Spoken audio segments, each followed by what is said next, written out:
علیکم سلام. د سوداګرۍ او صنایعو خوني مسؤلین وایي چې په وروستیو پرله پسې رخصتیو کې افغان سوداګرو ته په میلیونونو افغانۍ زیان اوښتی ده. د دې خوني ویاند ښاغلي پسرلي له رسنیو سره په خبرو کې ویلي دي چې د عمومي رخصتیو په دوران کې افغان سوداګرو ته اقتصادي زیان وراوښتی ده او دوی له اقتصادي رکود سره مخ شوي دي. نه یوازې د رخصتیو بحث ده بلکې د وروستیو بېنظمیو هم په یو ډول هم په رواني لحاظ باندې په کابل ښاریانو باندې په ټوله کې بیا مشخصا په سوداګرو باندې منفي اغېزې کړي دي. دې ترڅنګ بیا د په ګمرکونو کې فساد خبره هم په خپل ځای باندې پاتې ده. د اخاذیو خبره لا هم دغسې ده. موږ په ټوله کې په ننني بحث کې پر دې باندې خبرې کوو چې د رخصتیو منفي تاثیرات څه وه، وروستیو ګډوډیو څومره منفي تاثیرات کړي دي په سوداګرو باندې،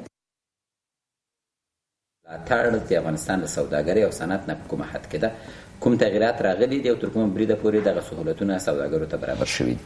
که دغه سهولتونه نه وي برابر شوي نو بالاخره د افغانستان د سوداګرۍ راتلونکي څنګه ارزول کیږي.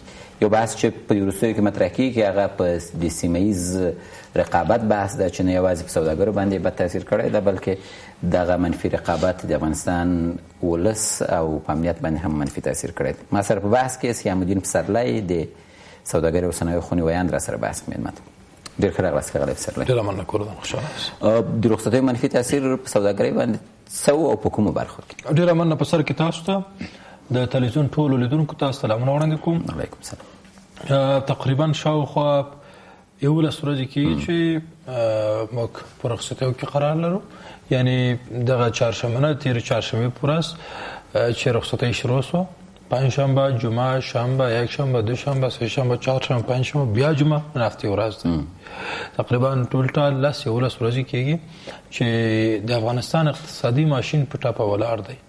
دا په داسې حال کې دی چې په نورو هیوادونو کې، امریکا کې کله چې دغه لمر نیونه شروع شوه د 2 دقیقو دپاره کارکوونکي د باندې ووتل او ننداره کوله چې دا څنګه ده او څومره وخت به دوام کوي. 2 دقیقو دپاره تقریبا 9 میلیارده ډالر شرکتونه خسارمند شوي ول. دا په داسې حال کې ده چې په افغانستان کې په ورځو کې زموږ فابریکې تړلې وي، زموږ شرکتونه تړلې وي، زموږ هوټلونه تړل شوي وي. دا خو پرېږده چې موږ 3 شفته او 4 شفته کار نه کوو.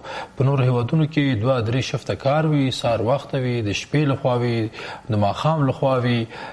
مګر په افغانستان کې 8 بجې رسمیت شروع کېږي تر 4 پورې. په دغه 8 بجو کې هم اکثره کارمندان 1 ساعت 2 ساعته په فیسبوک کې مصروف وي او په نورو اجتماعي صفحو کې یا ناوخته راځي، بیا وختي وځي او د کې اکثره خلک په دغه کې مثلا چې د مونځ وخت دی، مونځ په نوم ځي، په 20 دقیقو کې باید دوی مونځ وکړي یا 10 دقیقو کې باید دوی مونځ وکړي، نیم ساعت 1 ساعت دوی بیا ورک وي. په همدغه شکل د اشکالو چې دوی وقفې پالمه لټوي او وقفې کوي، دا ټول منفي تاثیرات دا دولتي رخصتي وي. یعنې په سوداګرۍ باندې څنګه اوس راغلو دغه رخصتۍ چې 10 ورځې وسوې چې 11 ورځې نن دی، موږ په رخصتیو کې یو. بد دود دا دی چې کله وایي اخترونه نږدې کېږي 1 ورځ مخکې باید رخصت ورکړل شي چې دوی تر څو خپلو کورونو ته ولاړ شي. بیا اختر 3 ورځې دپاره وي، دوی 15 ورځې بیا رخصتۍ کوي. بیا هغه رخصتۍ لا نه وي خلاص چې ورپسې بل رخصتۍ راشي. اوس دغه 11 ورځې پرله پسې رخصتۍ داسې د دې سبب شو چې موږ په میلیونو ډالر تاواني شو. اوس تاسو فکر وکړئ، نن ما یو خدماتي شرکت کنسلټنسي سره خبرې کوو چې د هغوی وضعیت څه وګورم. یو ځای پکې رانیولی په 2000 ډالر باندې او وویل چې دغه 11 ورځې دي، 2000 چې تقسیم 11 کم تقریبا د میاشتې په همدغه 11 ورځو کې د 600 ډالر څخه ډېر زیات وي موږ کرا ورکړی، یوازې کرا راغلی. دا پرېږده چې برق په ما څومره راغلی او دغه تر څنګ چې څومره د کارمندانو معاش و او دغه تر څنګ چې موږ کوم ډیډلاین ورکړی و، ځینې برنامې چې باید په وخت ترسره سي هغه برنامې ټول شاته پاتې سوه. کوم خلکو سره چې موږ ژبه کړې وه یوازې د افغانستان په سطحه نه بلکې د نورو هیوادونو په سطحه، هندوستان سره او د پاکستان سره او ځینې نورو هیوادونو سره دوی اړیکې لري شرکتونو سره. د هغوی غوښتنه دا وه چې په وخت باید دغه معلومات او اسنادونه تبادله سي چې نه کېده. همدغه تر څنګ د راکړې ورکړې په برخه کې تاسو ته که وایم، د صادراتو وارداتو په برخه کې تاسو ته وایم 11 ورځې کېږي چې اکثره زموږ بانکونه تړل شوي دي. چې سیستم تړلی حکومت به خدمات وړاندې نه کړي، سوداګر هم مال نه صادرولی شي او نه واردولی شي په صنعت باندې هم تاثیر کړی د فابریکو باندې؟ طبعا زموږ فابریکې تړل سوي دي. فابریکو دپاره خام مواد باید ورسیږي. اکثره فابریکې د بازار د شرکتونو سره د خلکو سره هوکړلیک امضا کړي چې په 5 ورځو کې یا 2 ورځو کې تاسو ته دغه مواد موږ دوکانه پورې رسوو. مګر کله چې دغسې 11 ورځې رخصتي رامنځته کېږي دلته د شرکتونو اعتماد او باور ته صدمه رسېږي. هلته دوکاندار توقع دا لري یا مثلا پرچون پلورونکي دا توقع لري چې باید مال ورته په وخت ورسېږي. 11 ورځې یعنې ډېر شی دی. په تجارت کې او په تولید کې حتی 2 دقیقې 3 دقیقې 5 دقیقې محاسبه کېږي او سلګونه افغانۍ ارزښت. نو تاسو وایئ چې حکومت باید دا رخصتي ونه کړي؟ موږ وایو چې رخصتي دي وي مګر فرق کوي. دا په دې معنی چې په رخصتیو کې بې نظمي باید نه وي. په رخصتیو کې باید حتی هغه زمینه باید برابر وي چې خلک وکولی شي چې کار ته ولاړ سي. اوس په دغه 3 ورځو اختر رخصتیو کې باید قوانینو کې تعدیلات راشي. ځینې فابریکې دي شرکتونه دي دوی باید تولید وکړي. دغه شفتونه باید تغییر سي. هغه کسان چې مثلا د اختر په ورځو کې کار کوي اضافه کاري باید ورته ورکړل سي او یا هم د اختر نه وروسته باید ورته یو څه اندازه رخصتي ورکړل سي. په کل کې موږ ضرورت لرو چې شپه ورځ کار وکړو. دا خو یو شفت مونږ کار کوو. ضرورت لرو چې 2-3 شفته باید کار وکړو. مثلا د ګمرکونو بحث چې کوو یا د هغه خدمات چې سوداګرو ته حکومت عرضه کوي دا باید رخصتي ونه لري. یعنې په یو ډول اضافه دا په اکثرو هیوادونو کې نه لري.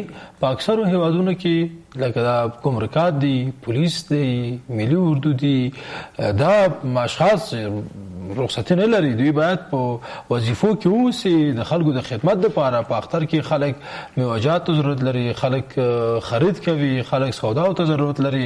څو شفتونه باید وي تر څو خلکو لپاره خدمات ارائه سي.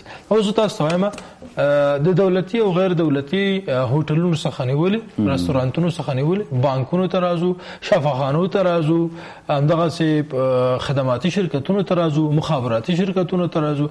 دا ټول اکثره خپل فعالیتونه یا درولي وو یا نیمه جریان درلوده، خدمات کم وو او یا هم د امنیتي اوضاعو له امله دوی ونسه کولی چې په خپل جالبه خو لا دا ده چې ځینې روغتونونه هم تړلي ول. روغتونونه یعنې پکتیکا کې داسې روغتون و چې هغه تړل شوی و ځکه چې د رخصتي په اساس باندې. حال دا چې روغتون باید قطعا نن په کابل کې اکثر روغتونونه تړل سوي وو، اکثره شرکتونه او تجارتي سیمې تړل سوي وو، بانکونه تړل سوي وو. ډارېدل چې خدای مکړه ګډوډي رامنځته نه سي.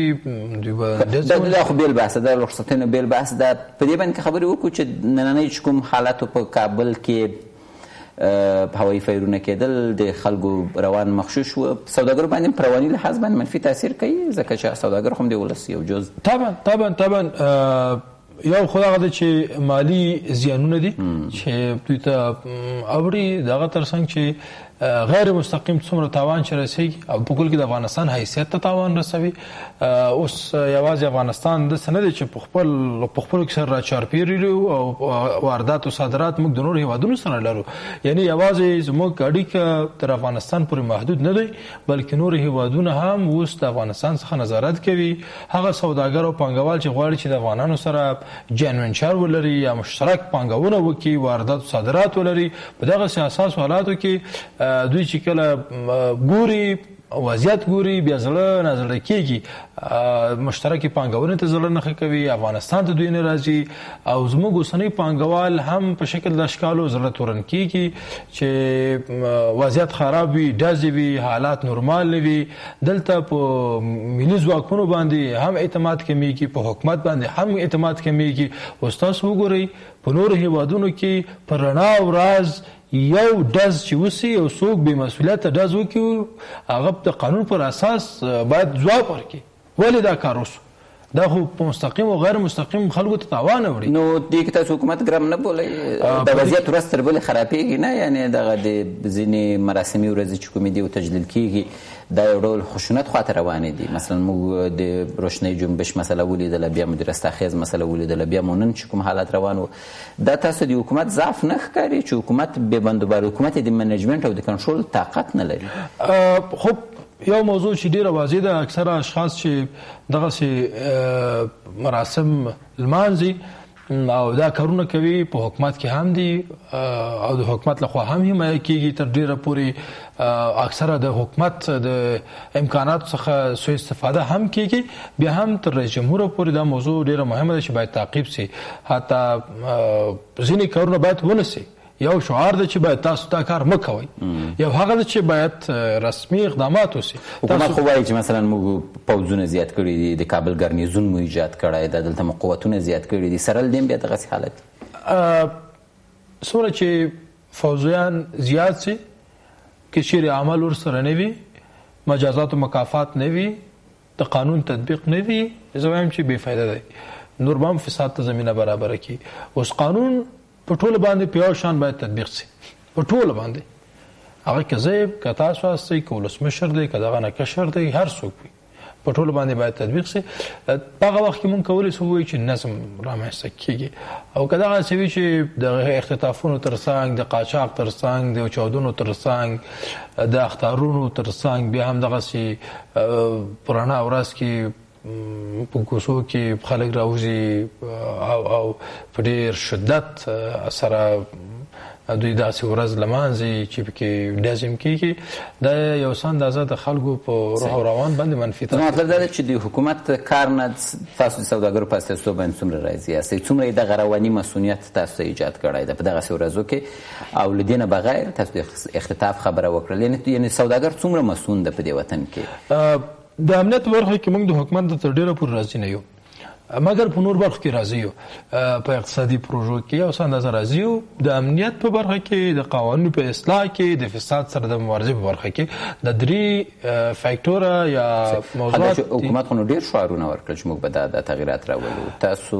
څه وایاستئ چې د حکومت خبرې یوازې د شعار تر حده دي د امنیتي موضوعاتو په برخه کې یوازې تر شعاره پورې دی اختطاف کېږي وژنې پکې کېږي اخطارونه ورکول کېږي د شپې سوداګر پانګوال د کوره ویستل کېږي په زوره په همدغه کابل کې په همدغه قلعه فتح الله کې په همدغه کوټي سنګي کې په همدغه نوی ښار کې په همدغه وزیر اکبر خان کې ارزان قیمت کې دی خواته برچي کې په دغه سیمو کې خیرخانه کې همدغه کارته پروان کې په دغه سیمو کې عملاً د شپې خو لخوا د ورځې لخوا اختطاف کېږي اخطارونه ورکول کېږي پیسې په زور اخیستل کېږي چې په دغه برخه کې امنیت پاتې راغلی تر اوسه پورې هم اختطافونه په دې وروستیو کې چې پانګونه ټکنۍ شوې ده هم اساسي دلیل همدا کېدای شي که نور دلایل هم تر څنګ لري تر ټولو جدي لامل یې همدغه ناامني ده تر څنګ بیا اداري فساد دی د قوانینو ستونزې دي که چیرې ناامني یو څه اندازه حل سي او تامین سي امنیت نو موږ ویلی شو چې شاید چې نړیوال پانګوال هڅه وکړي افغانستان ته راشي پانګونه وکړي یو خو نړیوال بحث ده موږ خپل افغان پانګوال هم پانګونه کمه شوې ده که نه همداسې ده کمه شوې ده تاسو دلیل چیرته وینئ یا ولې حکومت نشي کولی چې دغه مسؤلیت رامنځته کړي د اقل خب د مسؤلیت رامنځته کول د امنیت تامین د حکومت وظیفه ده مګر حکومت په دغه برخه کې پاتې راغلی د امنیتي موضوعات دي په امنیتي موضوعاتو کې ملي امنیت یا امنیتي ملي پکې ډېر زیات مهم دی استخباراتي معلومات ډېر زیات مهم دي او ترڅنګ په سیمه کې د هیوادونو سره د پیاوړي سیاسي ارتباطاتو موضوع رامنځته کېږي یا مطرح کېږي د مذاکراتو موضوع رامنځته کېږي په دغه ټولو برخو کې حکومت باید کار وکړي او د ناامنۍ عوامل باید پیدا کړي ناامني لا تر اوسه پورې یو جدي ګواښ دی او د ګواښونو په سر کې قرار لري وروسته بیا نور موارد دي تر اوسه پورې حکومت د څو عواملو له مخې په یو خو عمومي ناامني ده پسرلی صاحب چې جګړه ده په هلمند کې جګړه ده په کندوز کې جګړه ده طالبان دي عملي جبههي جنګ شروع ده اما یو دا ناامني ده چې په کابل ښار کې دننه د هر څو کیلومترۍ کې مسؤلیت نشته دې ته نو بیا تاسو څه نوم ورکولی شئ موږ وایو چې دا خاص ناامني ده یو عام ناامني ده عام ناامني په ټول افغانستان کې د کې شک نشته چې ناامني ډیره ده ممکن د کنټرول نه وتلي او خاص ناامني هغه ده چې مشخص اشخاص ټارګټ کیږي سوداګر ټارګټ کیږي پانګوال ټارګټ کیږي صنعتکاران ټارګټ کیږي او دوی یا وژل کیږي یا دوی نه پیسې اخیستل کیږي یا د کورنۍ غړي اختطاف کیږي په شکل د اشکالو دوی مجبوریږي چې افغانستان پرې نو د دغه خاصې ناامنۍ د کنټرول لپاره حکومت توان نه لري او که په یو ډول باندې اراده نشته که چیرې اراده وي زه فکر کوم چې پرمختګ کیږي، مګر دلته بیا هم د فساد موضوع رامنځته کیږي. کوم کسان چې په دولت کې کار کوي، په امنیتي برخو کې، په وزارت داخله، وزارت دفاع، امنیتي ملي، په دغو برخو کې اکثره خپل ولسمشر دا موضوع تاییدوي چې په وزارت داخله کې فساد شته. خو همدغه فساد دی چې د مخالفینو سره د مافیایي ډلو سره لاس یو کوي، د دولتي امکاناتو څخه استفاده کیږي، اکثره اختطاف او وژنې په د دولت په رسمي یونیفورم کې کیږي. اوس موږ د دوو ډلو څخه ډیر زیات ډار لرو، چې یو دا ده چې په رسمي یونیفورم کې خلک راځي، کور تلاشي کوي، دفاتر تلاشي کوي، وایي چې موږ راغلي یو چې قانون تطبیقوو، دلته موږ ته راپور رسېدلی. وخت چې کس نیسي وایي تا باندې شک لرو، موټر کې اچوي، همدغه رینجر به وي او دولتي موټرې به وي، بس د ښار نه وباسي. کله چې هغه مقصد ته ورسېږي بیا نور خپل هغه نوې رانه هېر سو مجازات وای ورته، یا زورونه وای، یا شکنجه ورته وای، دا زیاتوي تر څو پیسې ورنه واخلي. په اکثره ځایونو کې پیسې هم اخلي، مګر بیا هم هغه شخص له منځه وړي. یعنی یو دغه ده چې په دولتي او رسمي یونیفورم کې، دوم دا ده چې په عادي او قضایي ارګانونو کې هم ستونزې شته دي. کله چې موږ خپل شکایت وکړو، مثلا چې حکومت ته ځو چې دغه فلاني کس راپور ورکوو، دا راپور اول محرم نه پاتې کیږي، بیرته هغه مافیایي ډلو ته ورکول کیږي چې بیرته د سوداګر سر ته خطر وي. په دویم قدم کې کوم کسان چې نیول کیږي د 2 میاشتو څخه ډیر زیات بندي نه وي، بیرته خوشي کیږي او بیرته دغه مفسدانه اعمالو ته جریان ورکوي. ډیر من د اخاذیو په ارتباط باندې هم غواړم یو څه تاسو یې کمی شوي دي او که زیات شوي دي. الکوزي صاحب له رسنیو سره خبرې کړې وای چې دا نه یوازې کنټرول نه شول، نه یوازې کومه طرحه ورته جوړه نه شول، اگر چې حکومت د دې هم شعار ورکړی و ماخذې اوس هم په هماغه سطحه باندې بلکې لا زیات هم شو. اخاذې په افغانستان کې بدبختانه چې شته دي، ډېرې دي. په مختلفو سیمو کې مختلف ډول پیسې اخیستل کېږي. 2 ډوله اخاذې دي، یو قانوني دي، بل غیر قانوني دي.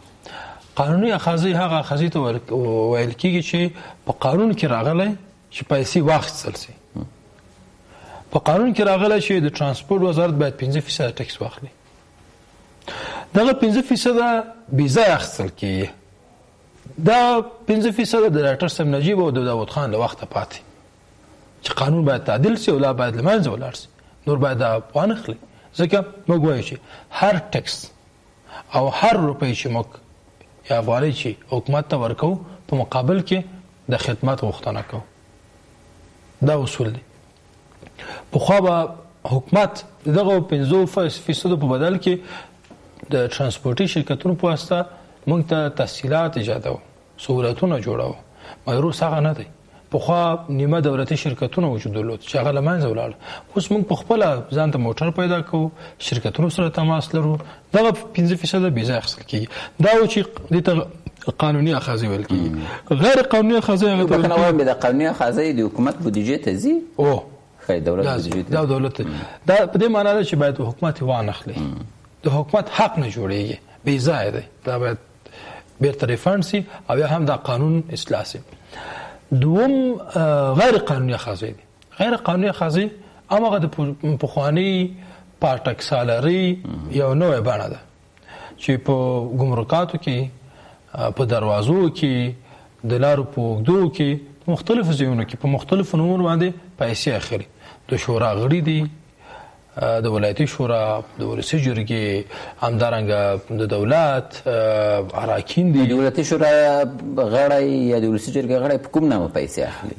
قلنګ اخلي په مختلفو نومونو باندې. نه براله راځي درېږي په دې نظام کې، په دې حکومت کې، په دې هر څه کې.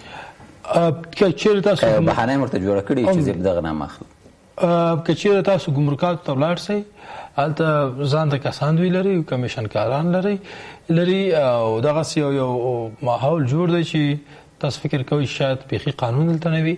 هر یو خپل کس لري، څوک چې زور ولري، څوک چې زر ولري، څوک چې ډېر کسان ولري، اکثره زما پوښتنه دا ده چې دا بڼه د اخیستلو څنګه ده؟ تاسو یې چې نوې بڼه یې غوره کړې ده، ماغ پاټک ده خو بڼه یې نوې ده. بڼه په مختلفو نومونو اخلي، بس وایي دا زموږ حق کې دا باید راکړي، د فلاني په نوم 2 روپۍ تاسو باید ورکړئ، که ور نه کړئ تاسو ته اجازه نشته. نو بیا تاسو که حکومت ته مراجعه وکړئ چې دغه فلانی صاحب حکومت په دې پوهېږي، حکومت پوهېږي چې کوم کسان په کوم ځای کې 100 روپۍ اخلي، او دغه کسان دي دا کسان چې به د نورو سره هم لاس لري، هغه اشخاص چې په حکومت کې دي. که چیرې دا څه وایي حکومت اشخاصو ته وایي که زه اخاذي نه اخلم ته هم رانه نشي اخیستی. خبر دلته یو بارکي شته، یو وکیل دی، بل د دولت کارکوونکی دی، مامور دی. د دولت مامور غیر قانوني 15% پیسې اخلي او وایي چې دغه ځای کې د دولت دومره کېږي، دا داسې کېږي، هغه څه کېږي، زه درنه پیسې نه اخلم، زما 15% باید راکړي، ما ته رشوت راکړه، کرانه کې موټر درېدلی اجازه ورته نه ورکوم.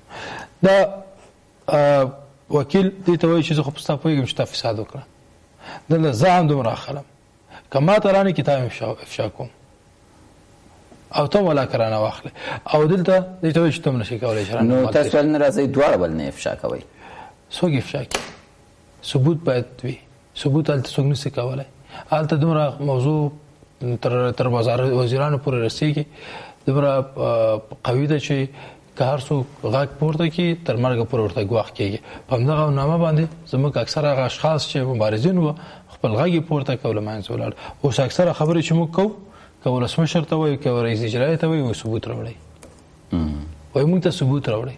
زه چې ډریور ته وایم چې زه به داسې وکړم چې تا سره به په موټر کې یم، مخ به پټومه، ما سره به ریکارډر وي او کامره به وي، زه راځم د شپې دغه کار زه کوم. هغه ورته وایي چې زه بچي لرم، زه اولادونه لرم، او دا زما موټر نمبر پلیټ هر څه دلته ثبت دی، زه دوی سره ثبت و راجستر یم، دوی پوهېږي زه څوک یم. دغه کس چې زما په موټر کې کېنی ته نه غواړي چې ژوندی پاتې شم. دا دومره غوښتلي دي چې حتی د ثبوت اخیستلو اراده هم تاسو نه کوئ چې ثبوت یې اراده کېږي. موږ اراده کړې، یو کمیسیون هم جوړ کړه، د اخاذیو کمیسیون هم جوړ کړه. زموږ کسان زموږ د ګورنمنت د دولتي چارو رئیس طاهر وردک آماده شو او کسانو ته وویل، ځینې رسنیو ته وویل چې یو یا دوه رسنۍ به وي چې تاسو خپل مخفي کامرې واخلئ، او د کمیسیون نور غړو ته ویل چې دا کار کوو. د کمیسیون نور غړي جرأت نه کوي، وایي چې وګورو نن او سبا دا او هغه په شکل د اشکال. دغه موضوع که چیرې بیا دا ثابت هم شي، دوی بیا په نور ځایونو کې دومره پایې لري او معلومات لري چې پیدا کوي. بله موضوع چې یو تجربه لرو او دا کار مو وکړه، یو ورځ مو دغسې وکړه، زموږ د طاهر وردک همکار مو د یو دوه کسانو سره چې په دولت کې وو، کمیسیون کې ول، همدا کار یې وکړه. تاسو باور وکړئ چې موږ په دې پوه نه شولو چې دا موضوع او دا خبر څنګه د خلکو ته ورسېده. دغه کسان چې په دغه لارو کې څنګه دوی ته ورسېده چې لاړل ګوري هېڅ خبره نشته، موټر تېرېږي په خیر لاړ سه، هېڅ خبره نشته، پارچه مارچه نشته، لاړ سه.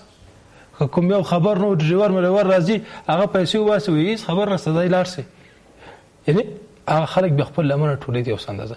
په کل کې دغسې ګیمونه جریان لري په هېواد کې، په مختلفو برخو کې، په مختلفو سیمو کې. که چیرې مخه ونه نیول سي نو زه فکر کوم چې دا به نور هم شدت پیدا کړي او موږ به ونشو کولی چې د نړیوالو سوداګرو سره په نړیوالو مارکیټونو کې رقابت وکړو. سمت. ډېره مننه پسرلی صاحب، کوربه چې بحث کوستګاست. قدرمنو لیدونکو ستاسو له ملتیا هم مننه کوو. خپرونه هم پای ته ورسېدله، تر بیا مالامال شئ.